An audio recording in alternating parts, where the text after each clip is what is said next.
Welcome to the first episode of a new show we're doing. It's called Diaspora Discussions. We're going to bring on a plethora of interesting and wonderful guests from the Palestinian diaspora or exiled Palestinians to join us in discussions, potentially debates about, the Palestinian cause, about what's going on in the world today. And today we have some wonderful guests for you. And we'll start with a round of introductions. If you'd start us off. Hello, Ramzi here from Jaffa and Jerusalem originally. Background across various of corporate parts of the corporate world, and I've been involved in a lot of initiatives around Palestine, including holding the media accountable. Hamza, originally from Jerusalem, but family dispossessed and found myself in the UK with some family in the West Bank, now working as a independent journalist for various outlets, including Declassified UK, and trying to basically bring a voice to the Palestinian cause, ultimately. My name is Mustafa. I'm originally from Al Khalil, Hebron, and I also find myself in the UK now. My background is in law, and I'm currently training to be a solicitor. And for those who have been watching Palpals for a while, my name is Faris. I'm from Bir Saba, Beersheba, and Al Khalil, Hebron. And this is mostly what I do. I wanted to start off our first episode with discussions about what it means to be an exiled Palestinian, the work that we do, things about self-censorship, etc. But it has been quite a difficult week in Gaza. And so I thought maybe we'd start with a conversation about what's been going on. I think as our resident journalist, maybe you start us off, Hamza. Yeah, it's been another week where the words unprecedented are used, and yet it's not unprecedented. We obviously saw the massacre of 15 medics, deliberate killing, and their bodies found. And then obviously we had a few days of Israel trying to deny it and trying to, as usual, lie about its crimes. And then obviously the footage came out, which was horrifying, difficult to watch. And now there's kind of a consensus emerging, and kind of media has backtracked, and there's been more of an acceptance about what's happened. But again, it doesn't make it any easier. Some reports from Euromed, human rights organisations, have said some of the medics who were killed had their legs bound up and were buried alive. So it's another chapter in this devastating 18, 19 months of one crime after the other. It's a reminder that this is we have got a lot of work ahead of us in terms of ending this, and also raising the awareness and making sure that this is not seen as just like an anomaly. That this is what Israel does. This is what Israel has been doing. Yeah, but it is quite unprecedented. Like the fact that they buried the ambulances. I mean, I've never had anything like that. You've got some details, I think. I was just reading up on it, and I just thought it was one of the excuses that Israel obviously comes up with all of these excuses as to why it happened. Initially it was a bunch of unmarked vehicles, no lights, and so it was, they thought they were following a Hamas police vehicle just beforehand, so that's why they shot at them. And then we saw the video, like you said, and it was all marked, lights were on, even their red emergency lights were on, everything was on.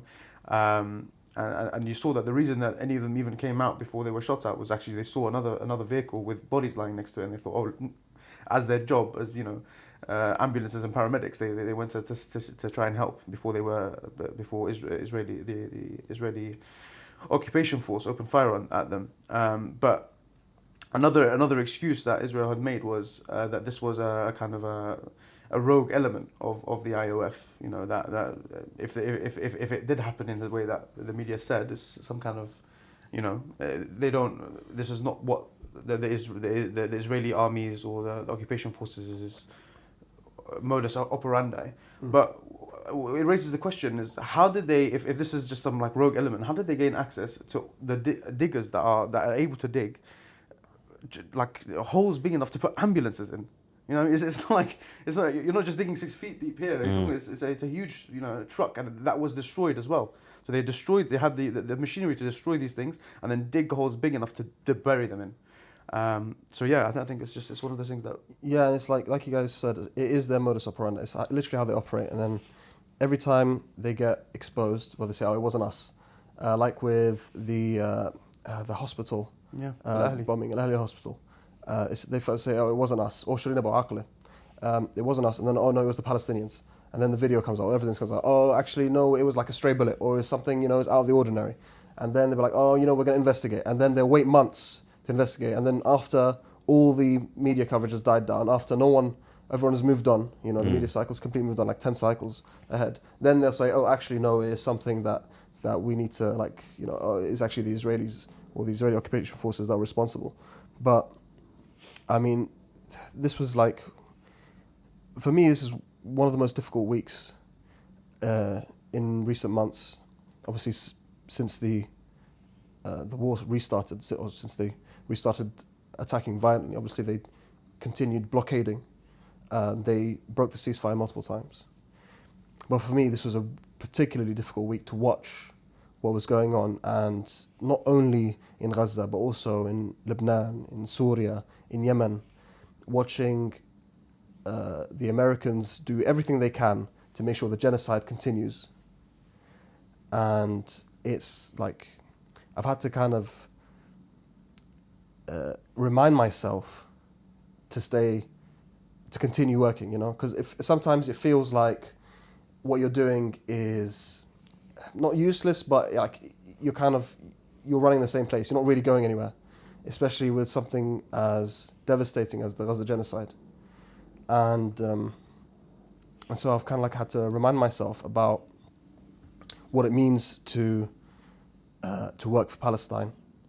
Obviously, this has been over 77 years now of continuous, I would say continuous genocide, ethnic cleansing of the Palestinian people.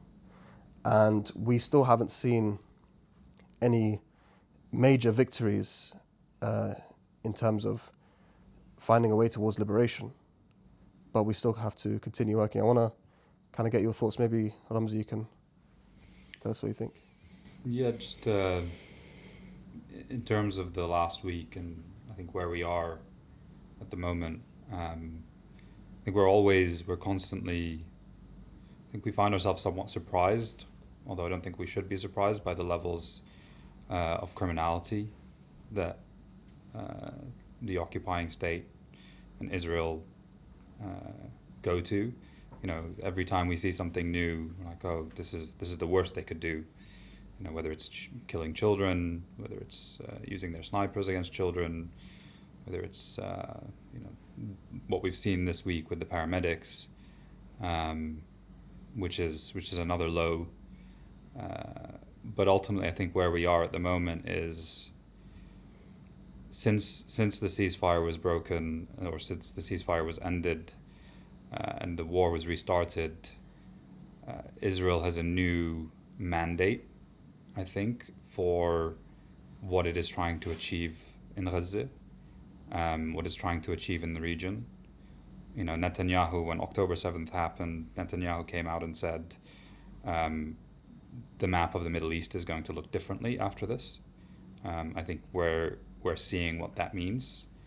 In Gaza, post ceasefire, there was a semblance of hope, I think, that we had, that despite the war having killed, I think in reality, over 100, 200,000 people at least, that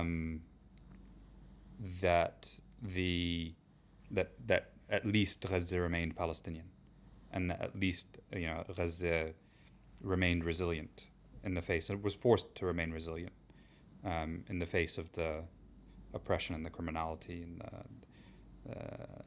the crimes that were taking place. But since it's restarted, I think that hope, and maybe there's a whole psyops game that was played in this, in what was happening, or everything around the ceasefire. Maybe it was just so that Trump could have his inauguration without any distractions, which is what some are saying. I wouldn't be surprised if there was a psyops component to it, where you give the Palestinians a month of hope and then you go back in and finish the job. I mean, Netanyahu definitely wanted to go back, yeah, despite what Trump may have wanted. Yeah, we didn't know. Trump is so unpredictable that Yeah. it could go either way, and we still don't know. But after also Trump's statements of Gaza Lago and the voluntary transfer of people from Gaza. Now, and as we were just saying, off camera before we started, I think the Israelis now have their green light to do what they had always intended to do, which is, fully ethnically cleanse Gaza, establish their settlements there, establish a new reality in Gaza, where Israelis live there, and we are seeing them very openly. And Netanyahu explicitly said that is their intent, and they have the green light from Trump and the president of the free world to do so, which is a very sad reality. And where we end up from here, we don't know. I think ultimately, as has always been the case, it's our responsibility to continue to do what we do, and hold different sources to accountable and different centers of power to account, and we keep fighting until the last breath. I think one thing that speaks to what you're talking about in terms of the intent of Israel to ethnically cleanse Gaza fully is also the most recent news that came out about the new corridor, the Marog, I think it's called the Marog corridor, which Marog is the name that was the name of a settlement that was in Gaza prior to Israel leaving Gaza in 2006, I believe. 2005? Yeah. Apologies, 2005. So yeah, Marog is one of these settlements that they had, and now they've just called it this. They've called their new this new road or this new security outpost that they've created in. I think it's between Rafah and Gaza. Gaza City, when I say Gaza. So they've created. It just speaks to the intent that is one of the old settlements, and then they've named this road after it, and now they're it's kind of I just saw it's the Morag corridor. Morag, sorry. Morag. It goes back to there's been a lot of conversations, right, post October 7th, and people have been saying, what's the end game here? And that's why, Rashid Khalidi, for example, the historian, he always says the only framework is settler colonialism. Because once you start from that vantage point, if you like, then you understand what the goal is. Because everybody keeps making it about Netanyahu, for example, we need to depose him, or about these so-called centrist Israelis. They're all fascists, right? These Israeli politicians all subscribe to the same ideology, which is Palestinian ethnic cleansing. And so when you begin to look at it from that lens, none of it is ambiguous. It's all clear. And there was so many, from late October, there was plans from the Israeli Ministry of Intelligence to depopulate Gaza. That's the words they use. Yeah, the Americans were backing it from day one. Exactly. So none of this is a coincidence. Yeah. They wanted, like you said, to cleanse Gaza. They've always wanted to ethnically cleanse Palestinians. They've always wanted to steal land and dispossess. Yeah, and more than that as well. I don't know if you guys remember when Netanyahu was at the international event where he had the flag, the map rather of it was from the Euphrates UN to September to the 2023. Nile. Yeah. So it was just before the war. So it was an intent, obviously, long before October 7th was a thing, and this is just what their plan was all along. But yeah, I think it's just Ben Gurion in 1937 wrote a letter to his son, and he said, the goal is to cleanse the Arabs. In those words, paraphrasing, he said, we just need an opportune moment to do so. In other words, we need an excuse. And for century, decades, they've had that cover, they've had that protection. And he's the left wing, the so-called model left wing leader. Left wing in Israel is an oxymoron. It doesn't exist. You can't support ethnic cleansing and land theft and be left wing. And according to them, every Palestinian, even Palestinian children, are future Hamas fighters. Every Palestinian is potentially a threat. I mean, this also kind of explains what's going on in Syria today. Is even though supposedly, a lot of people say that Syria, this was an Israeli psyop or whatever, getting rid of al-Assad. Now, I disagree with that, but supposedly this person is a potential ally. They've been very neutral, regardless of what your position is. The new Syrian administration has been very neutral. They've been given signals. They've been saying multiple times they do not want war with Israel at this stage. But Israel views this administration as a future threat. They know that if they give the administration the chance, there is a possibility in the future down the line, if they're able to build something up, that they can be a threat. So they need to nip it in the bud today. And that's how they view every single member of the indigenous population in Palestine and around Palestine, is they're all a potential threat to the settler colonial enterprise. And at the end of the day, they need to have military hegemony in the region. They need to be the most powerful. They need to be the most economically viable, or they need to have the biggest economy as well.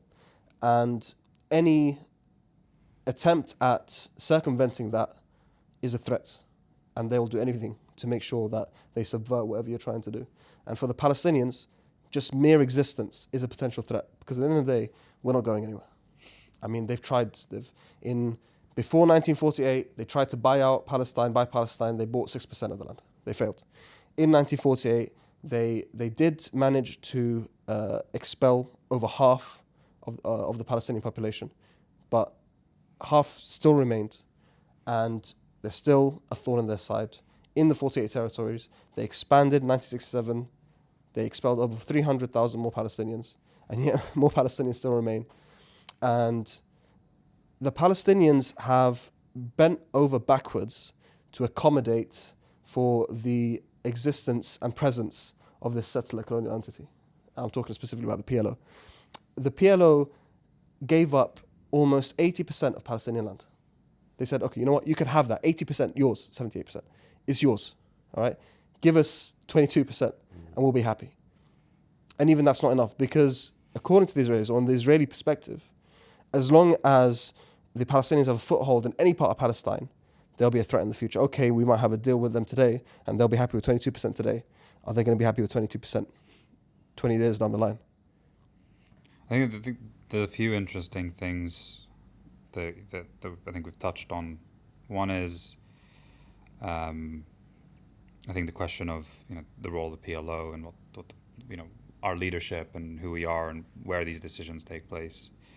The other is settler colonialism and what it means in the context of the modern world. Settler colonialism in the early 1900s is a different reality to settler colonialism in the 20th and the 21st century, or the later 20th century and 21st century, where you have public access to information. And then the third is, why is this land so important? Why is Palestine the place where this is happening? And kind of acknowledging the reality that Palestine is I think you can say Iraq is a cradle of civilization, but I think Palestine sits at the heart of the world as whoever controls that piece of land, or whoever has hegemony over that piece of land, is the global hegemon. From ancient Egyptian times to Romans to the Islamic caliphates, to the Ottoman world, whoever ruled that piece of land had a major role, or was usually the largest power in the world, and had the authority to claim that.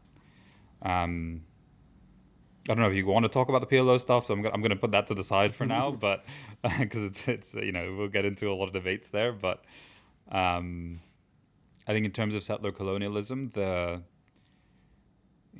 I don't know if this is true. I think this is a theory that a lot of us have kind of accepted and used as a source of optimism, to say that settler colonialism in the 21st century is not as viable as it was in the early 1900s, when you had colonization and the Americas and the Australias, where those were the most successful examples of settler colonial states. So is it really viable, and is it really possible in the context of Palestine? Is this us being optimistic, or is that a truth? I'd probably say it's a mix of both, which is where it leads us to the second point, that as that piece of land and the importance of that piece of land, it will always be fought over. Yeah. This is not the first fight, and it will not be the last fight. It will not be the first. It's not the first transition. It's not going to be the last transition. So, putting it in that context, how do we position our understanding of, you know, where Palestine sits in the geopolitical order, and also in the context of a shifting world order? You know, the rise of Trump and you know, what's happening today, the Bretton Woods world order is over. Yeah. In reality, you know, we're looking at a change of the global system. We're moving into a multipolar world. What does that mean in terms of how we position ourselves, and our movement in the context of that changing world order? And I think that's something that we need to be very thoughtful about, because that will heavily influence the way that we think about our liberation strategy. Yeah, I think in terms of the 21st century point, I think it's, I mean, people say that because, okay, there's more awareness, but I feel like it doesn't have that much of an impact on the Palestine question, especially when you look at, for example, the settler colonialism of Algeria, right? That started in the 19th century. It went on for 150 odd years, or more than 150 years, and they still failed. The French still failed.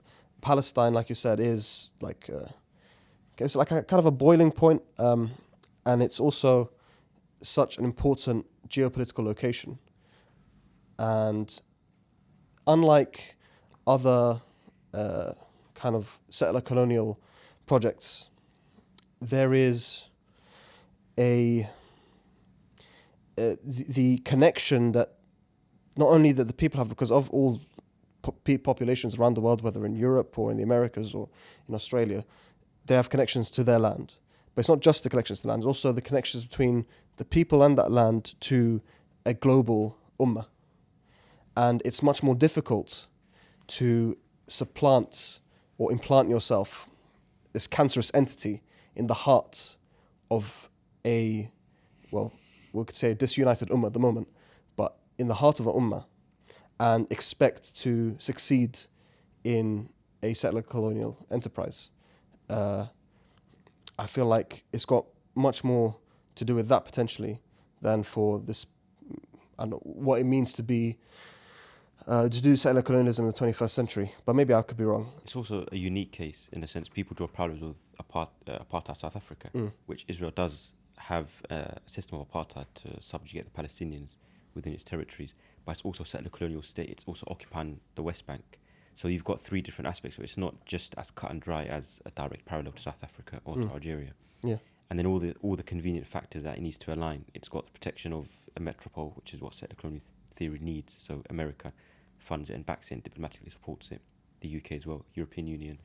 You've got kind of a sleeping neighbours, the Arab states, and a world that's seemingly indifferent to the suffering of the Palestinians.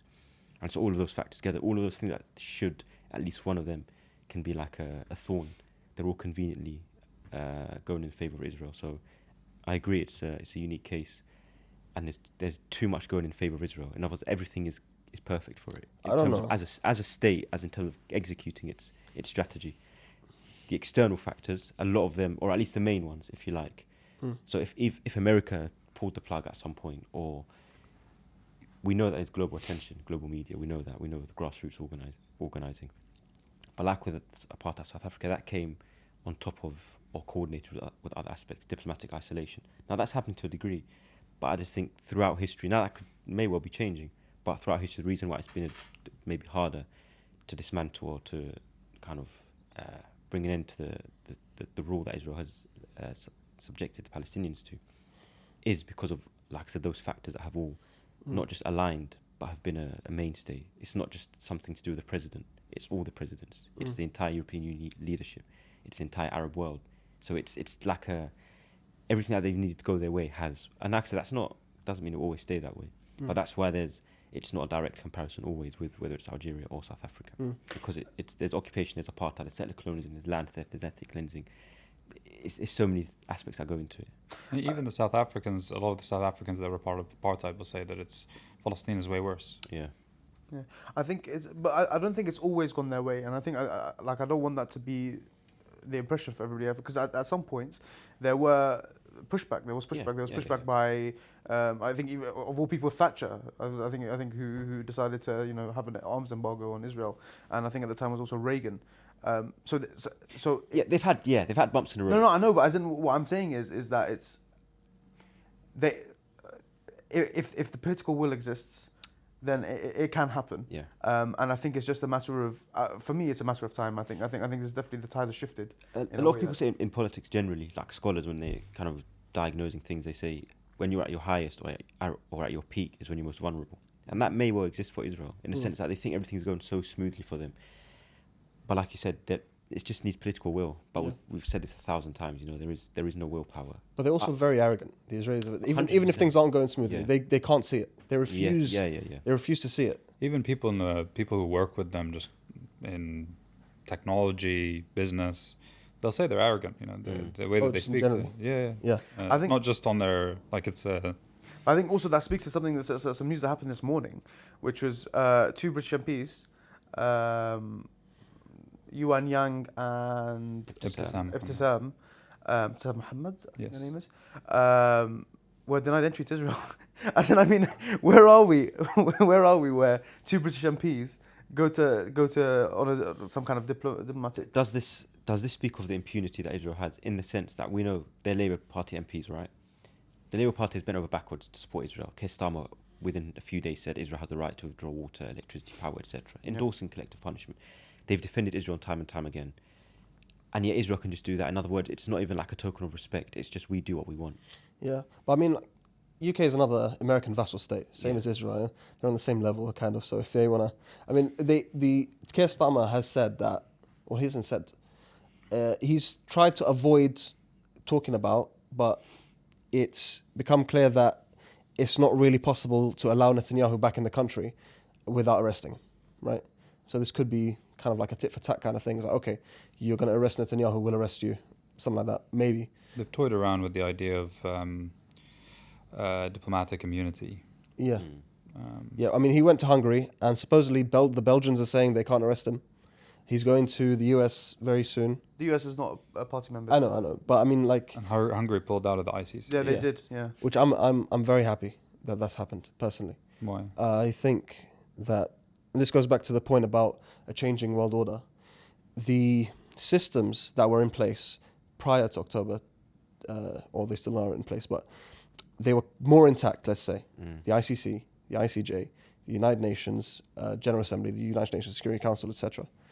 These institutions were put in place by the victors of World War II and beyond in order to cement their hold over the world. I think it's a cynical perspective, but I genuinely believe that they saw that this was an opportunity to kind of maintain kind of a kind of stalemate, not stalemate, but like a kind of peaceful situation, keep some people happy, and maintain the facade of caring about human rights, caring about putting criminals away. And the genocide in Gaza has shattered that completely, right? It shattered the facade because the ICC, as the Africans call it, was the International Caucasian Court. There was a US government official who told the ICC prosecutor that the ICC is for African thugs, or African dictators, or something like that, and thugs like Putin. So that's how they view the ICC. That's the role of the ICC. And with Hungary now stepping out of the ICC, dismantling this institution, it also dismantles the facade of what this institution is supposedly meant to be, and dismantling this American hegemony world order in which which justice isn't actually served. It's only service to the American empire. I think it's also an opportunity, the ICC putting out arrest warrants for Netanyahu and Gallant. This is also an opportunity, so far, indeed, the ICC has been for, to quote that the American diplomat, for African dictators and thugs like Putin. But this is the shift. This is the shift where it becomes more than that, possibly a genuine holding people to account, regardless of where they're from, regardless of what state they're from, And if this does go through, whether in the ICC, whether they are able to arrest them and try them, or even in the ICJ with the genocide, I think I heard UN Special Rapporteur on Palestine, Francesca Albanese, say it could be a landmark case for if the ICJ for the ICJ genocide, the genocide case. It'd be a landmark for possible other as well as Palestine and Gaza in 2023 onwards, but also for other more historical genocides that have happened, for them to take those states, whether there is eastern or western states, for the genocides, take them to court for the genocides that they did commit against different peoples. And as I see that Israel is definitely becoming a what's the word? Pariah? A pariah state, and it's making it very difficult for the international world order. But if the international if international law can push through this period and bring justice, then I think this sets a precedent for justice for a lot of people. I think That's the big question. Yeah, of course. if you study international law, and there's multiple academics and thinkers who have commented on what you're saying, that the international legal system was established as a way for major states to control minor states. It is a mechanism for accountability of minor states, not for the major states. The former ICJ president, Bashir Khassaouna, who was also the Prime Minister of Jordan, he has written multiple articles to that effect in the past. I think it's Bashir, it might be on, but yeah, so it's a very common, it's a line of reasoning and a very, very strong line of thinking, and actually the IDF has a division within it, which is the International Law Division, which is dedicated to influencing customary international law. Because if you within the international law, you have two forms of law, of how it's created. You have treaties, which are codified ways of creating law, which is between states, either bilateral or multilateral, and that is binding upon states, or it is custom by virtue of custom. So the way in which states interact with each other in a kind of customary way, culturally, I send my delegates to you, my ambassadors, and we interact in this way, it becomes a part of custom and therefore customary international law. So there's no fixed and codified way of which it entrenches within the international legal system, but it gets verified and legitimized or codified to a certain extent by legal cases and judgments of the relevant courts. And Israel and the IDF, knowing this fact and knowing that they push the boundaries of international law, and that there are gray areas in anything, and in gray areas in the legal system in particular, established the International Law Division of the IDF in order to push the boundaries of what is customary international law and to influence what becomes custom. So they will do something, they will push other states to do that same thing. The way in which they treat, preemptive attacks, for example, or, the way in which they will attack or defend themselves or claim self-defense in the context of Gaza, which does not generally apply because they are the occupying entity. So, this is a way in which we should be thinking about international law, and no disagreement in how you articulate it. But I think it's also, there are opportunities, and we need to take the wins where we have them. What the ICC have come out with, what the ICJ have come out with, these are unprecedented and extremely powerful judgments and decisions to come out that can make a significant difference. Even if you want to talk about the way in which the law has been used, in the UK alone, the way in which the David Miller case from Bristol has opened up the wake for anti-Zionism to be a protected belief under the Equalities Act. That is a major judgment in the context of Palestinian advocacy in this country and beyond. And it opens up the door for so many people behind him to legitimize and justify within the framework of the law how they advocate on behalf of this issue. And there's an importance of being clear about that and using that and continuing to push those boundaries and continuing to use them to our advantage. I'd like to go back to a point about the changing global world order and the position of Palestine in that changing world order. It seems to me that the Americans have decided over the last 17 months that the elimination of the Palestinian people has become necessary to continue the American empire. It seems to me that they would, under no circumstances, allow the Palestinians to exist in order for their interests to be satisfied or fulfilled. So, in that respect, it seems to me that at this stage, if the Palestinians can survive the current onslaught, that the Palestinians may be the single most important factor in the dismantling of the American empire. Yeah, because a lot of people, whether legal scholars or political scientists or whoever it may be, have said this will come home to roost at some point. Because in future, when Russia decides, I think obviously already does, but other countries decide that they know they can bomb, they can carpet bomb, they can massacre. If there's in a restaurant, they can sidestep it. If there's convicted of war crimes, no problem. If there's a vote in the UN, no problem. All of these things which are now being laid down for Israel, and everyone's doing it. Like I said, the significance is, as Ramzi alluded to, important, because irrespective, there are restaurants for Yoav Gallant and Netanyahu. They are wanted war criminals. Now that doesn't change. They can dispute it all they want.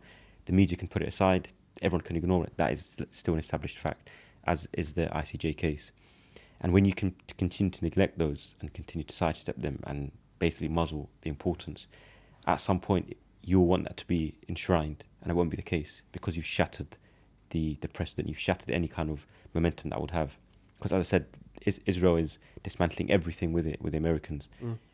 And at some point they're going to want those same institutions, that same order, those same laws to apply to their adversaries, and it won't happen because of what they allowed Israel to get away with. And yeah, I mean, we are at a stage when the Americans are retreating. Interestingly, so they're retreating with with international trade. They're introducing all these tariffs, and yet they are continuing to fund and support this genocide. Seems to be two completely conflicting strategies. I don't know how that works, but it's like we're at a moment now where we're really seeing a new world order develop itself, one outside of the American stronghold or the American grip.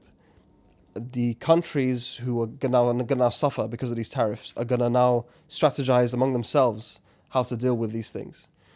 And that leaves the question of, okay, where does Israel stand here? Like, why are you still so adamant to support this genocide if you're focusing on all of these initiatives within your own country to bring back manufacturing or whatnot? How is supporting Israel in this genocide helpful to you in any way? I think, I don't know if you guys have seen, but I think Netanyahu's about to go on a state visit to the United States because part of the tariffs also increased, I think, 17% on Israel. And in fact, I think as of I think a couple of weeks ago, Israel had like 0% tariffs on all US, like 98% of US goods, and now they've made it 100%. They're like, guys, please, like, can we not do this? And apparently Netanyahu is going to be the first state leader to go to America to try and negotiate the situation with when it comes to tariffs. So it seems like as well as this is not going to hurt. Just this is something that seems to be seems to be hurting Israel as well. But it's interesting that the first country that they're going to accept to have a negotiation on this is Israel. I mean, Israel is, in my opinion, the cornerstone of the American empire. It is. It keeps all the Arabs at bay, and it supplies military equipment, advanced military equipment, intelligence services, a lot of AI and whatnot companies, startups in Israel, and they control, through their existence in the Arab world, they control the flow of oil, in a sense, and they make sure that no rival power can rise from within that region. The truth is that there is a potential there for something that can revolutionize the entire world. If we go to your previous point as well, I think we've already seen the way in which Palestine has the power to change the trajectory of the world order. The U.S. elections are not, the results of the U.S. elections are not independent of what is going on in Palestine and the way in which the Muslim vote and the, whether it's the minority vote or the left vote, was shifted off the back of the Biden administration's treatment of the genocide in Gaza. These are not uncorrelated factors, and the way in which Trump came in, there were some major states that swung towards the right and towards the conservatives, the Republicans in the U.S. off the back of Biden's treatment of the genocide and the Democrats' approach, and that also has influenced the majority which he holds within Congress and the Senate, which also gives him a further green light to execute the strategies that he wants to. So if we're talking about, we don't know what's going to happen, we don't know how this is going to influence the shifting world order, but I think undoubtedly, a Trump administration is a shake-up to that, because I think the world looked at the first round, his first term, and was like, okay, maybe this is a one-off for the Americans. But the second time, actually, this is a new reality that we need to be thinking about, and the world is changing, and this is not an accident. America will do some strange things. It will do unexpected things. The American democratic system is not foolproof to a slow or established hegemony or world order. I think there's I think we're already seeing the power that this issue has over the world and the role that it plays. Yeah. And it goes to the point as well of, Palestine has always been the front lines of this hegemony that exists. Yeah. Bretton Woods took place, I think, 1954? I might be completely wrong with those dates, but it's around that time. And ever since that point, Palestine has been the sole exception to every rule, or the clearest exception to every rule. That if anyone who studies the context of what is happening in Palestine will look at it and be like, why are all of these rules not applying here? We know it because we are Palestinians. We've looked at it. That's why Palestinians, when when we have these conversations, we look at the world in a very different way to most others. We look through the BS and the masks that they put and the facades that they put that look nice and shiny. And it's always been that crack in the facade, and that's why your point around international law and the ICC and all of this being, delegitimized off the back of Gaza, off the back of what Hungary's done, the US, etc., has a role to play. So now the rest of the world is seeing the cracks in that facade, and we don't know what's going to come out of it. So I think there's a lot of interesting things there. That we need to think about, and I think it's also an interesting question to ask, and I don't know what you guys think about in terms of, is Israel, is it the dog wagging the tail, or is it the tail wagging the dog? Oh, that's Yeah. it's a deep question. It's a complicated question. Yeah. Before we get into that, though, in terms of the changes that Palestine has made to the world, it's not just with America domestically or wherever. It's also the peoples surrounding Palestine. So I know we've had some Palestinians, especially in Palestine, have had some mixed feelings about their neighbors, about the Egyptians, the Jordanians, etc. And it's understandable why they would feel a particular way. They feel like they've been let down. I've felt like that for a while, but I think I've come to a realization, and I hope you'd humor me here, that these populations, they are also under occupation. It's not the same occupation. It's not directly under the boot of the American Empire.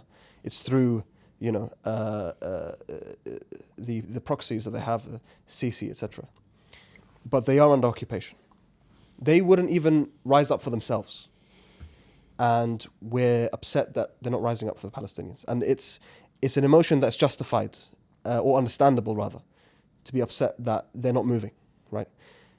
But the way I see it, the Palestinians are on the front line of not only liberating themselves, but liberating all of their neighbors as well. Liberating potentially the entire globe, waking them up. We saw, for example, Sisi being too afraid to allow protests to take place in Cairo.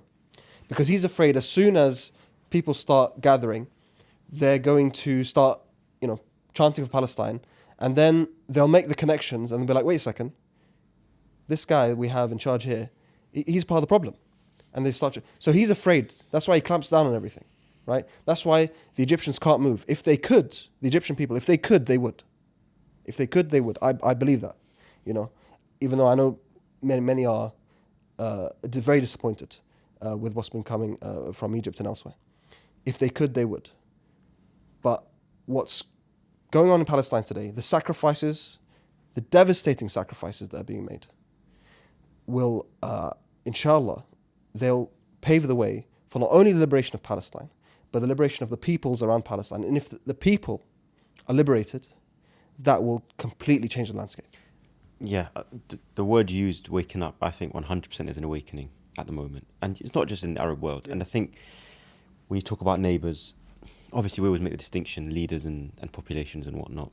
But definitely, you speak to some people who reach out and you message, and you speak to people within their respective communities, and they say, if we could, we would. That is the common consensus. Like, we are under the boot of the Americans, and our leaders are under the boot of the Americans. And so it trickles down, right? You can't do anything. But the genie is out of the bottle and it can't be put back in. You look across Europe, you look across South America, you look across all around the world. You go on the underground now in London, everyone's got the coffee on. Yeah. You walk around, you've got Free Palestine, it's boycott Coca-Cola. You go around in every other week there's a clip surfacing of some holidaymaker in Europe with Palestine solidarity evident in their displays and whatnot. So it's become, whereas before, growing up in the UK, Palestinian, to say you're from Palestine, say you're from Palestine, was to get a reaction of like, either where is that, or from Pakistan. Yeah. Times I got exactly. So that reaction is no more. You walk around, I go around telling people I'm Palestinian now, because you know the reaction you're going to get, right? Yeah. That won't change, and that's not something you put back in. You can't put that back in because people have seen too much, and it applies. How many MPs do you see now? How many people who are heckled in the road, who are stopped in what they're doing, and they try to make the point, oh, this is my private life, and etc. No such thing as out of genocide. Yeah. And so there is definitely an awakening where people have realised we've seen too much. We've seen what you haven't done. We've seen what you have done, and we're not going to stand for it. And like you mentioned, in terms of elections, we had it in the UK. There's been numerous elections where, again, the Palestine vote has splintered the vote. The Palestine cause has splintered the vote elsewhere in Europe. We've seen it in the UK and the US. So as a whole, the Palestinian cause, which is what we demanded for so long, is now front and centre. Yeah. That doesn't mean overnight that the change will manifest, but we are witnessing an awakening without a shadow of a doubt. I think it's one thing that I don't know if you guys have noticed this. People start volunteering to speak to you about, like, as soon as you tell them I'm Palestinian, and all of a sudden they want to talk about Gaza and how upset they are about what's happening and about the UK's reaction to it. And like, what can we do? Do you have a recommendation? People are always just volunteering. Like, I remember even like it's random encounters. Like a doctor, I'll have like an appointment with a doctor, and they'll ask, "Oh, where are you from?" or something, and I'll say Palestine, and a doctor from a background, East Asian background, will start telling me about how, it's. But yeah, it definitely shows you that there is an awakening worldwide in terms of what's happening. I think it also kind of puts the importance of thinking our alliances on the table. Like, who are we aligning with? Who are we allying with? I think we spent a lot of time kind of being really focused on Europe and North America. I mean, like, oh, we need to change Europe and North America. Those are the guys. But, in the context of changing global dynamics, the Hague Group came out. You've got 9 states, the Bolivias, the Colombias, I think Spain was in it, Ireland. South Africa. Yeah, South Africa. Like, these are real places that have gone against their own interests in a way to pursue something that is right or moral, and put morality and their moral obligations at the forefront. And when you look at the UN resolutions on Palestine and Palestine now, you've got the Israel, you've got America, and then you've got these the island states that they pay for. Yeah. And then maybe Austria every now and then, and the Czech Republic coming out and either abstaining or objecting. So I think it puts the importance of who we're aligning with and how we think about what can we mobilize this global majority in a really meaningful way, and can we work together as a global majority, because it is the global majority, to bring justice and freedom and equality for our people. And then just to add on, the UK has also had a similar thing to the US. The elections in the UK were,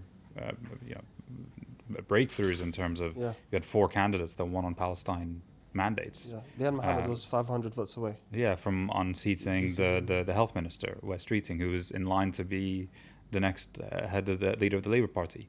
So it's not something to be taken lightly. And at the same time, if you look at it from the other side, actually that's why reform has risen. The rise of reform is not independent of what is going on. The protests that are taking place, the fact that you had 1 million people in the streets here, that's not. The closest to that was Iraq in the early 2000s. That's and I strongly believe that I think the numbers that the Palestine protest in November 23 was bigger than the million-man march for Iraq.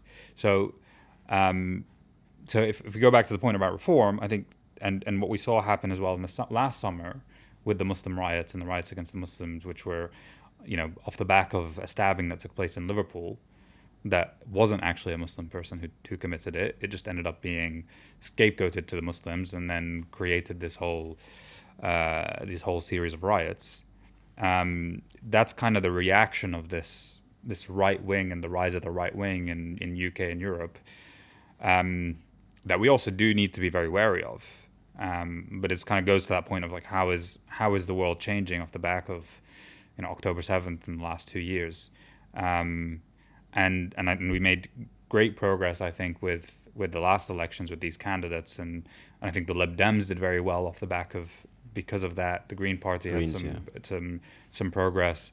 So these are all changes, but where does it land? We're in this kind of this point of transition where the reaction was kind of a win for us. The reactionary decisions that were made went in our favor. But when you leave our adversaries to their devices and you let them think and you let them do their thing and you let them organize, their centralization and their structure and their we can't deny how good they are at doing that. When they're left to their devices, they organize very well and they mobilize very well and they act very well. And so what will happen in the next round, in the UK, we're here at the moment, in 3-4 years' time when the next election takes place, are we going to see a reform dominating? Are we going to see the Conservatives come back to the top? Are we going to see the coalitions? Reform are doing better than Labour right now, aren't they? Yeah. They say if there were polls where if there was an election that happened now, Reform would win the majority of seats. And you mentioned Ilford North. The polling suggests Lian would win today. Yeah. Wow. So, like I said, it's more than just a moment, and that goes back to what Ramzi was just saying in terms of changing habits, right? Changing ways of thinking, and that applies across the board. It applies to grassroots organising. It applies to the political scene, the media, the way people consume media is changing. People up until October 7th. I mean, for those who consume media frequently, like we do, we would have told you the BBC's biased, right? And Sky News and the Guardian is not on your side, and it's not left wing, and all the rest of it. And now you've got, like I said, an awakening where people are like, I'm not going to let this slide. We saw how you covered the genocide. We're now going to empower, support, and build alternative media, and that applies not just for media, across the board. More and more people are shifting the way that they're seeing things, because, as I said, that directly roots back to Palestine. And unfortunately, I wish it didn't have to be the last 18 months for that to spark that shift. But there was several reports prior to October 7th of normalisation being on the table with Saudi. The Palestinian cause was dormant, if you like. It's never dormant for us, obviously. That doesn't need a caveat, but around the world, right? Now that's there's a big change, and like you alluded to, we need to make sure that we make it count, because we often get tied into infighting and can we speak to this guy, can we collaborate with this person, and is this organisation okay? But on the whole, there is a movement, unmistakable movement of solidarity with the Palestinians. It's how you make that count now, because like I said, we understand what's happened so far, but there's still another chapter to unfold. I don't like the phrase, but the next day or the day after, and that does apply to us as well, and what we do and how we build and how we. I think there's also a very real rethinking about how we exist as people. Like how do we live our lives? Someone articulated it in a really, really nice way, but it basically made me think about that point. There's a rethinking and a reimagination of how we act and how we behave as people after October 7th. Like I can't bring myself to, share anything about my life that is not related to the political context. I can't. Like I might go to a nice. I might go on holiday somewhere. I can't imagine myself sharing there. That's not something to be shared publicly, in the context that we're in. That's a small example, but just even the way that we act on a day-to-day basis, our commitment to what we do is now more than ever driven by how are we constantly working towards contributing to this issue. And the most simple way is probably like the idea of boycotts on a personal level. What are you boycotting? Are you grabbing a can of Coke, or are you going for one of the lesser known brands? The issue is the problem Starbucks. is, or Starbucks, yeah. The issue is with like I'm looking at brands that I can buy, or a drink brand that I want to try instead of Coca-Cola, for example. I mean, water is obviously a lot better than any of that, but a lot of the time, like, these companies are very, very interconnected. Like, you have one supplier that's dealing with Coca-Cola and it's also dealing with another company, and it gets very complicated. So I guess I don't know what my point was there, but it's sometimes it gets a little bit difficult, but there are some simple steps that you can take. I think that's what the BDS movement has done very well. But does the BDS movement go far enough? That's the question. The BDS is the blueprint, though, isn't it? So it tells you these are what you should boycott. This is the reason you should boycott, and you follow that script. But then it encourages you to basically reconsider your consumer choices and your way of thinking. What's interesting about the BDS movement, or the list of the boycott list, is that the official BDS list, I don't know if it's changed now, but for a long time it's been very short, very small, targeted boycotts, whatnot. And then they were kind of forced into adding to that because of grassroots boycotting that they weren't a part of. Like, for example, Disney and McDonald's. But that's good, right? They didn't, but because the movement is there, and then it's like, how can we then enhance that movement? Because I think Coca-Cola's now on it, I believe, officially endorsed. So it's BDS was a strong point already, and like I said, of course, like people used to say, like Caterpillar, for example, that was on a boycott list. On our day-to-day lives, we're not going to ever be in a position, unless you're an engineer or a CEO of an engineering company or firm. Where would you purchase Caterpillar, right? Or transaction with Caterpillar. So I understand from that aspect, but then there was criticisms there which they took on board, and that's again, I think, testament to a movement that is keen on growing. And like you said, Coca-Cola is now officially on it, which is one of the easiest ones to boycott. It just goes back to what you said: lifestyle changes. It's so true. Like, you go on holiday, you don't want to post it, and the root thinking for us has always been, what's more important than Palestine, right? We've had that internally, but now that's an external thought. Everybody thinks the same way, and that's why people in Gaza, a journalist and a friend, Abu Bakr Abid, who's a great journalist and he's very vocal on Twitter, and he says, how on earth do you people still go to your fancy restaurants and still go and dine lavishly and go on your holidays and post it, and then on the same day then post our cries and our pleas? It can't be both. It has to be one of the, because people see these. You can't on the one hand want to endorse and speak to and build these relationships with people in Gaza and let them be the voice, and then at the same time open them up or open their eyes up to what you're doing, which flies in the face of them. Imagine you were struggling, you were starving, you don't have food, you're an orphan, you don't have limbs, and somebody's posting some meal. You can enjoy your meal. You're here, you're fortunate enough, that's fine, but nobody has to see it. And it goes back to what we said: lifestyle changes, patterns of behaviour, methods, all of that is shifting, and hopefully it plays a part in. I feel like, unfortunately, though, it's not that easy to to get people to make that change. As in, it's like, okay, you maybe on an individual level, many people can go about doing that, but it's become so ingrained in the human psyche to just share everything about your life. Yeah. And and people do, whilst it's devastating what's gone on in Gaza.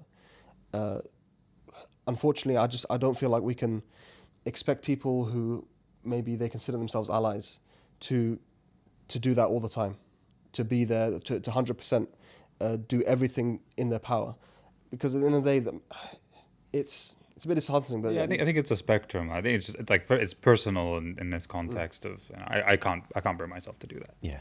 And like even I think with what you're talking about, the boycotts, like I find it increasingly more difficult to kind of tell my friends who aren't as engaged. They're sympathetic, and some of my friends who are sympathetic, and they're like, oh yeah, I believe in what you're talking about, but I'm not really going to change all my behaviors. And like I'll struggle to be like, okay, you can't buy this, you can't buy that, you can't buy that.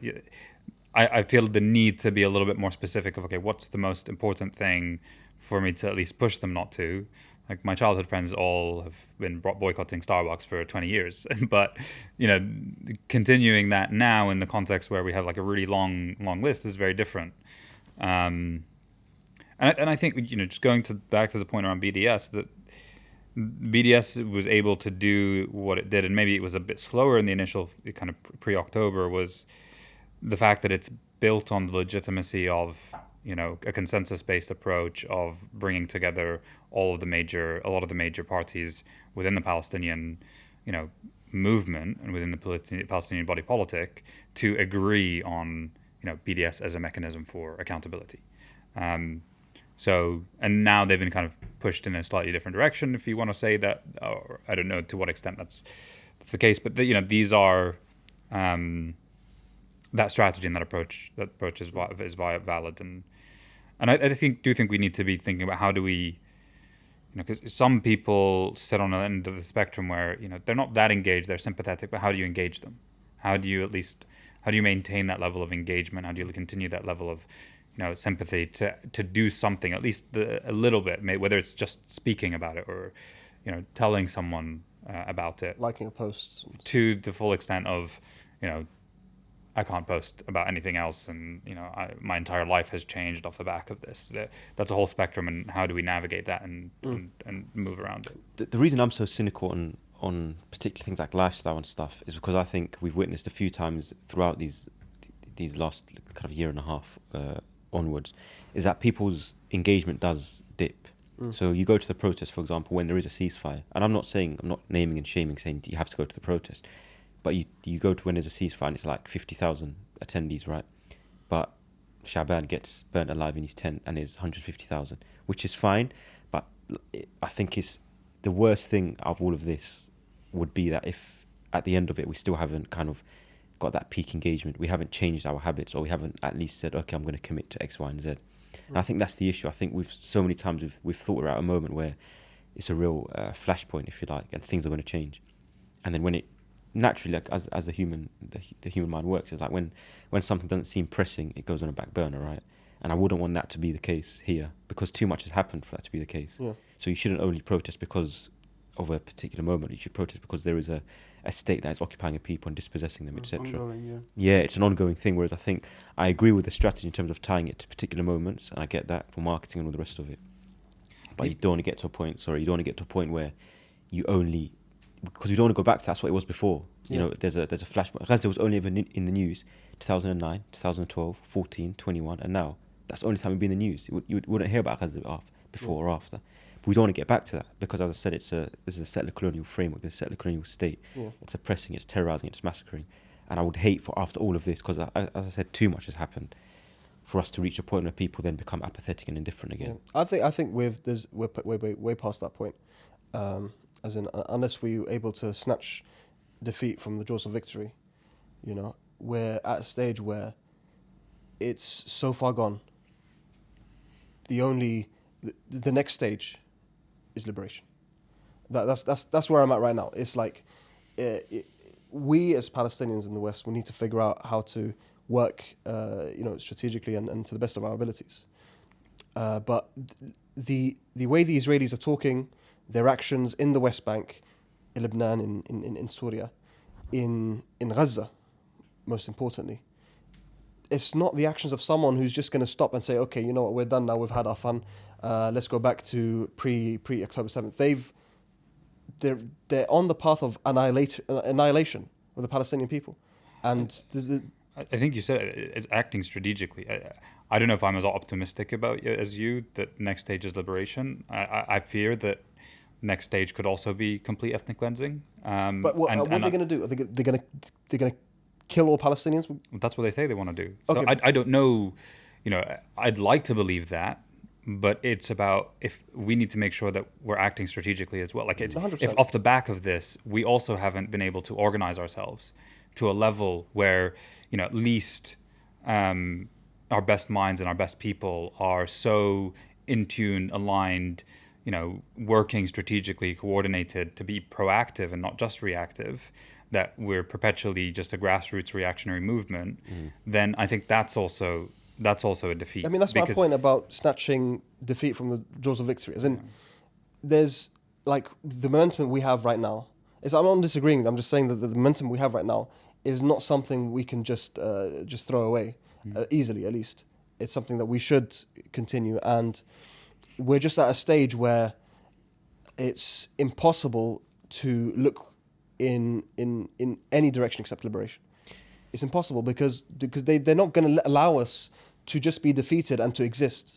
I think that's true. I agree. I agree with both of you actually. But what I saw, for example, the other week, right, there was protests in Gaza, and there was a few, if you like, sentiments of anti-Hamas people, right. Some of the reactions from Palestinian figures, officials, renowned commentators, etc., that in of itself was a bit alarming. Because even if you agree, I'm not saying everybody has to endorse Hamas or Fatah or any particular Palestinian school of thought, right? Of course, we But in terms of like as Ramzi alluded to, being strategic, being unified, the fact that some people latched onto that and was like, told you so, Hamas can't run Gaza, that now is not the time for that. And irrespective of your opinion on who should run it and what the next day looks like and what leadership looks like, that was almost an indication about the work that we have to do still. Because one thing we've always lacked is that unity. And so to the fact that after all of that, people can still actually want to think, okay, well, the group that I'm not particularly a fan of, or the leadership I'm not a fan of, there's a bit of cracks emerging, I'm going to latch onto that. But then you're doing Israel's work for them. And as I said, there's always room for criticism. It always is, of Hamas, of anyone. Nobody's perfect. But I always think, again, it goes back to the term strategically. It's how you play it, I think. Yeah, but also Hamas did agree to step down from ruling Gaza. They did agree to that. And at the end of the day, the only party who has control of whether or not the war continues is Israel.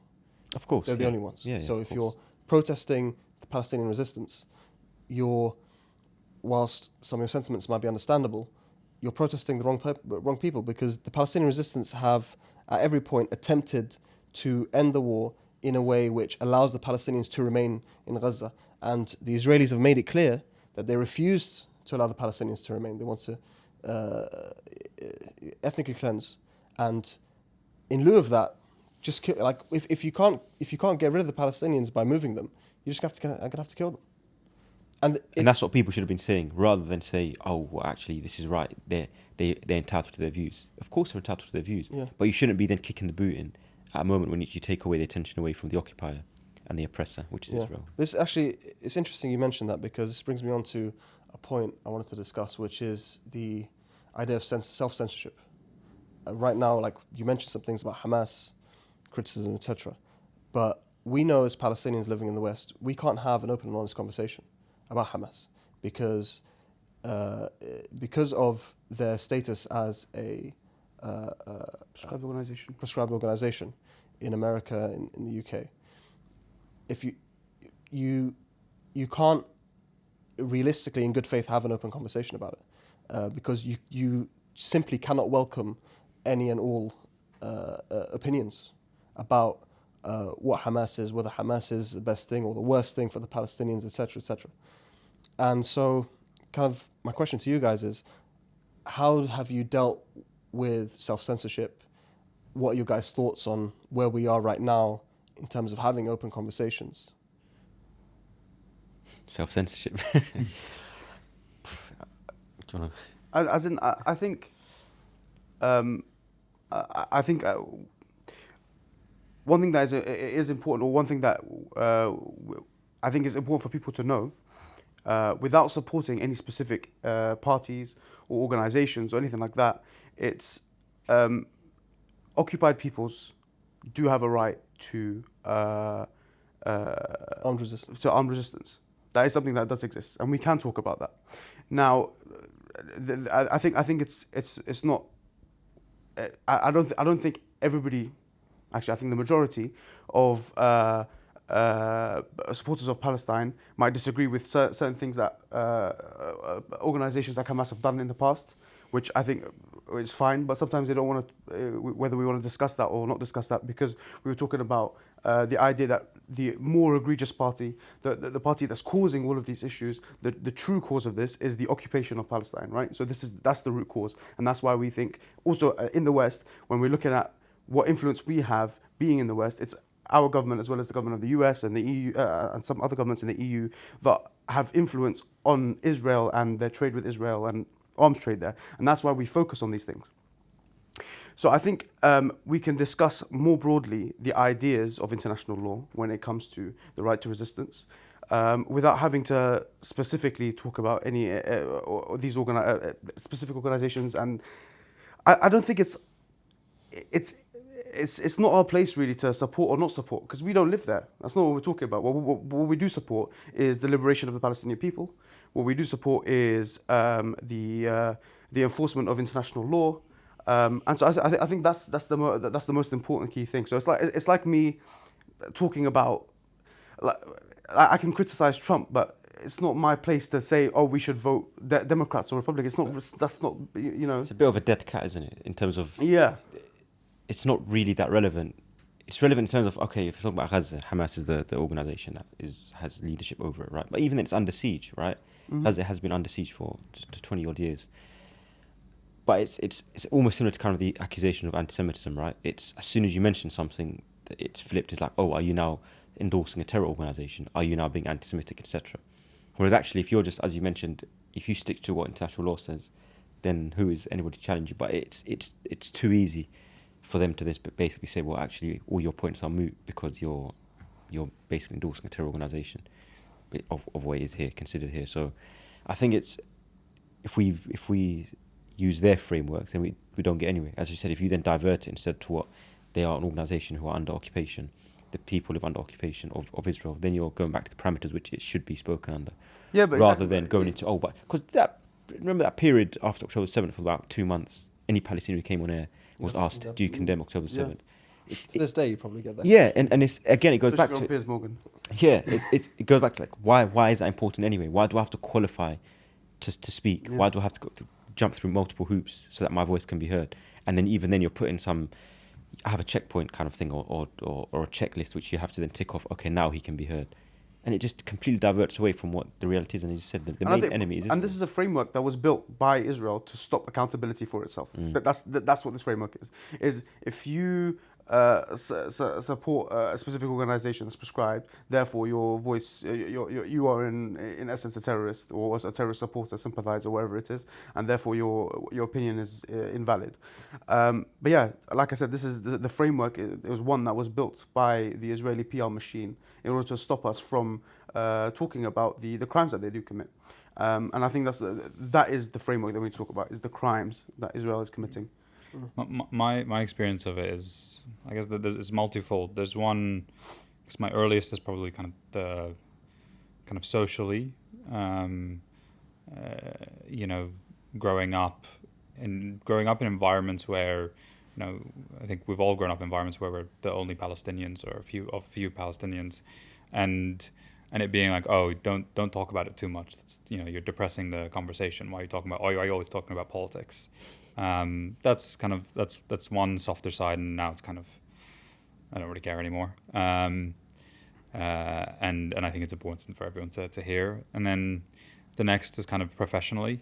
I think, going into the professional world and the corporate world, there's a side of it, don't talk about this stuff, because if you're publicly known to have a affiliation or political viewpoint, then it's going to impact your career opportunities. I've seen some people who navigate it incredibly well and they're extremely open and it doesn't affect them in any way.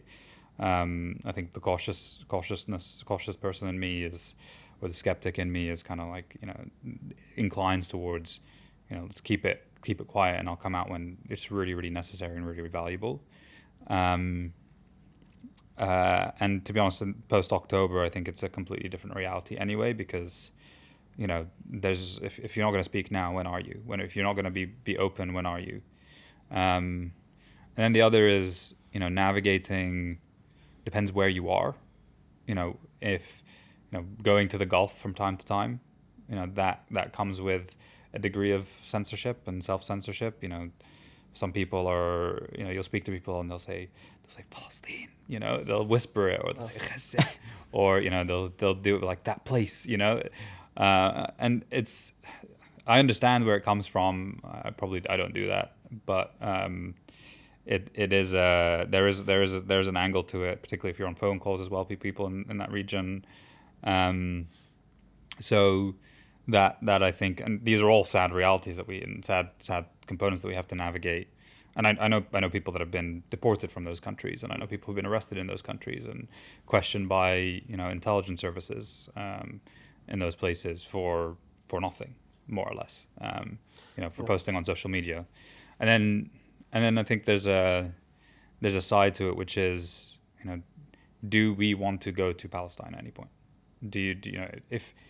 If we are open and if we are public in how we express ourselves, and we're known advocates, it damages our chances. But the question is it useful to the cause for you to go to Palestine?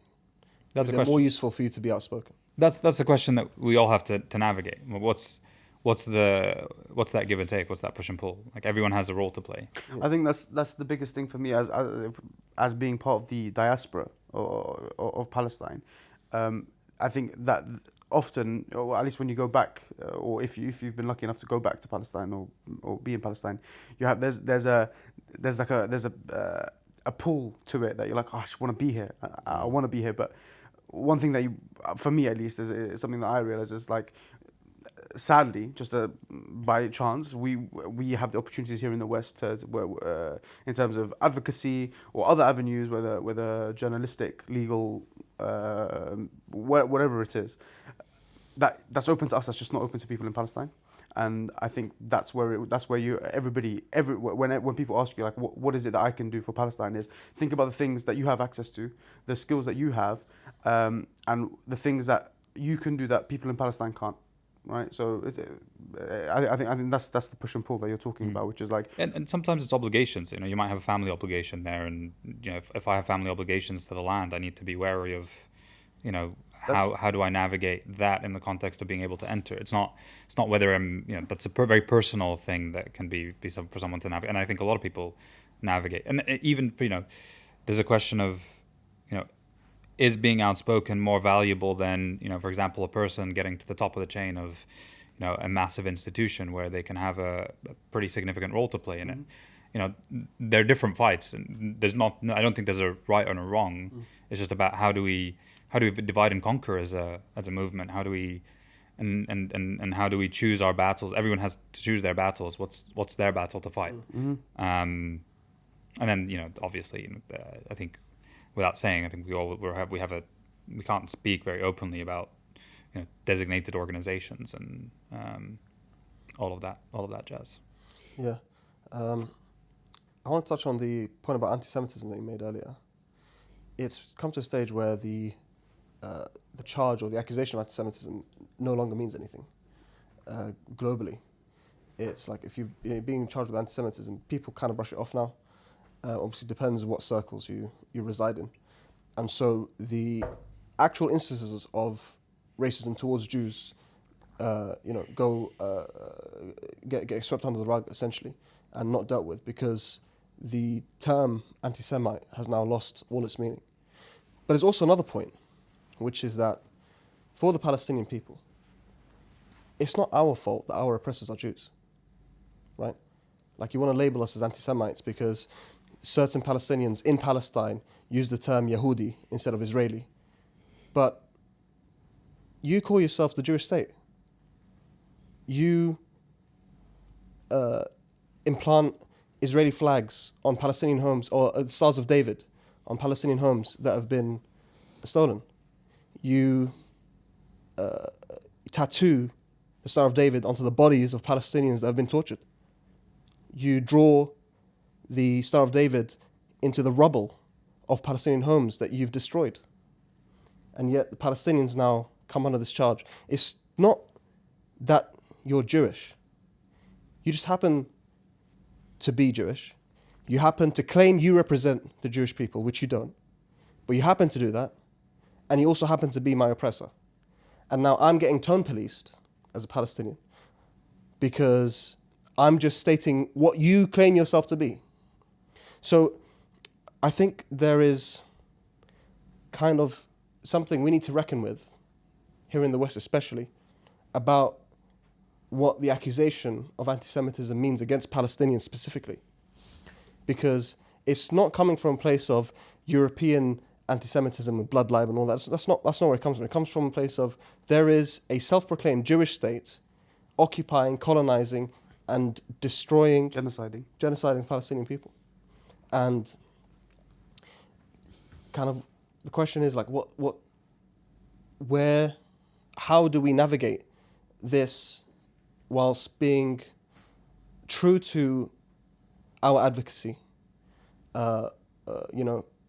whilst not throwing Palestinians under the bus because of the way they speak, and also navigating the lines of,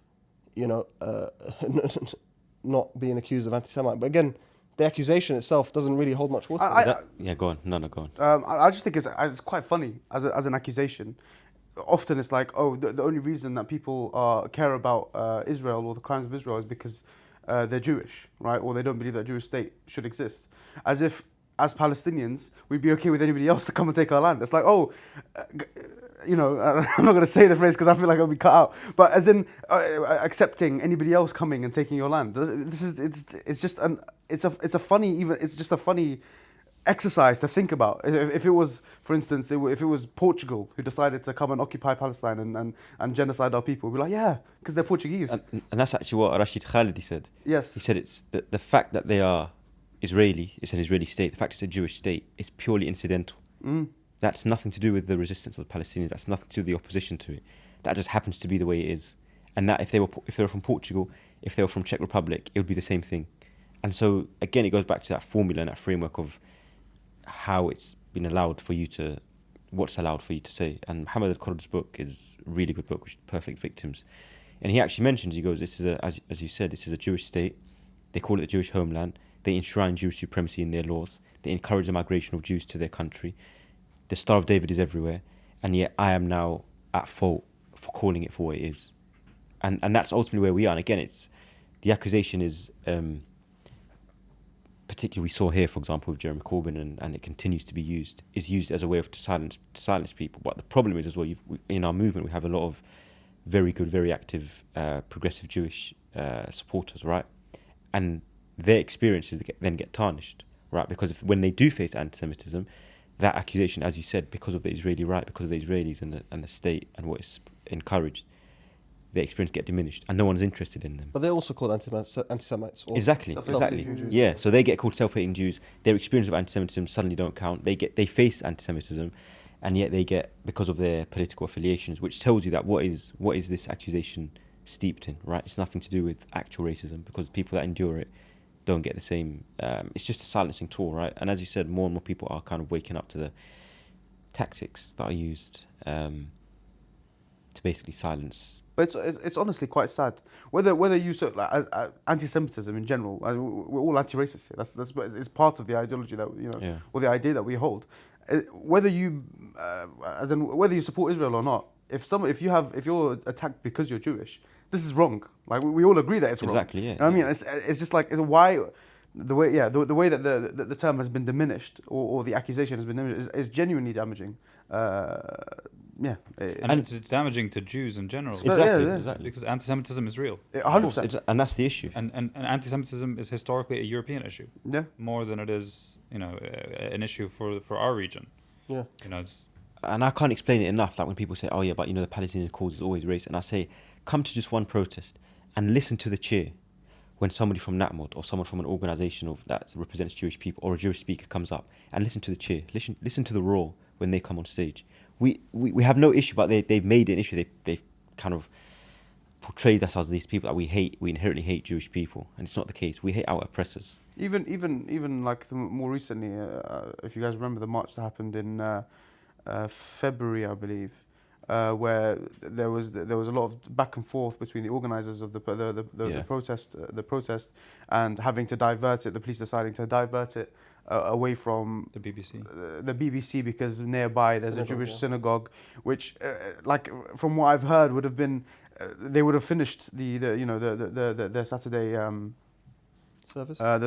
Service, I think that's probably the best way to say it. But they would have finished it by then, but apparently that community might have felt scared or worried about this protest, when within the protest itself we have Jewish blocks consistently.